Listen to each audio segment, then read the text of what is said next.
Well, hello there. Come on in. I'm Chris Brown. I'm your humble chimney sweep. I was just going over your chimney inspection report, but now that you're here, make yourself comfortable. Let's go over it together, shall we?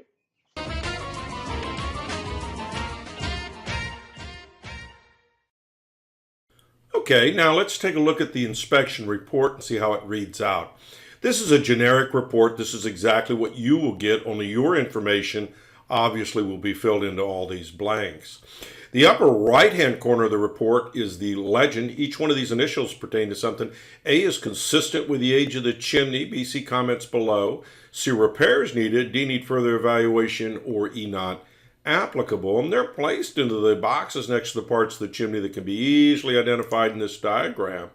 And then, of course, you'll find my comments here below. Now, let's take a look at your personal report. So stay with me.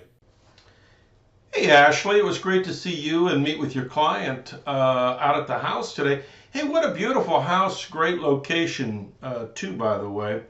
Let's start on the top. All right, so what we're seeing here, these are outside images. This is the den fireplace. This is where the outside termination is. This is typical direct vent, goes right through the wall. Can't be within so many feet of a window right below it, and so we don't have any problems with that. It meets that criteria. In great shape. It's got a guard around it here to keep the birds and the squirrels out. That den fireplace looks just like this. This is what it would look like behind the walls. And by the way, this black area represents the brick wall or outside wall. There's no outside chimney or chase. It's all on the inside, right? And then this just comes through the wall right here to exhaust the fumes. Well, it was mentioned to me that maybe you'd want to repurpose that area, and it would sure be easy to do that. You would just need a plumber, a licensed plumber, to remove the gas lines, remove the fireplace, and then a carpenter to come in and build cabinets in there, put a TV in there, whatever would suit you.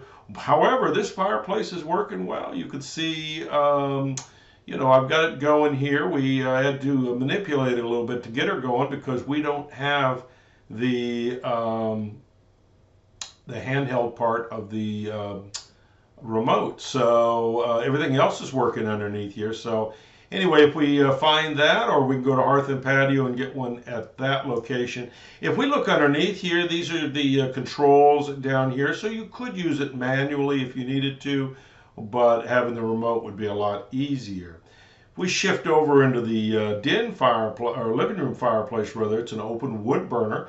You can see there's some leaves and trash at the bottom.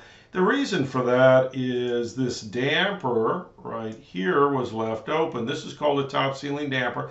Remember, your house was built before dampers were invented, so this was installed down the road sometime, and this is an old Lamance damper, so I recognize the model. I've been installing them since 1980, as long as I've been in the chimney business. Sorry about that. And when it's in the open position here, of course, it's to let the smoke out, but it also can allow leaves and trash in there. So it's a good idea when you're not using it to go ahead and close it up. Basically, this is the handle that operates it. When it's loose like this, it's in the open position. You just pull it down and lock the chain in this little notch right there, and by golly, it'll close up for you. Flue system looks good. Hey, the smoke chamber area, that's where the smoke makes a transition, rolls before it goes up the flue system. We've got some missing mortar in different areas in here. That should be sealed up with refractory cement for your safety. I've given you a price on doing that. Let's go back up to the top for a second. Let's just take a look here. So obviously the fireplace is on your left here. And this is your furnace flue, which does not have a sleeve. So if you're using it for a furnace that needs to be sleeved, might be something for you to think about, or maybe it's close to the end of the life of the furnace, and you wouldn't want to spend the money to do that because a new furnace is likely to be vented horizontally through the foundation. So anyway, that gives you some food for thought on that. That's all I've got for you. If you have questions for me, though, give me a call, 704-526-6348. You can email me at chris@affordablesweep.com. Thanks.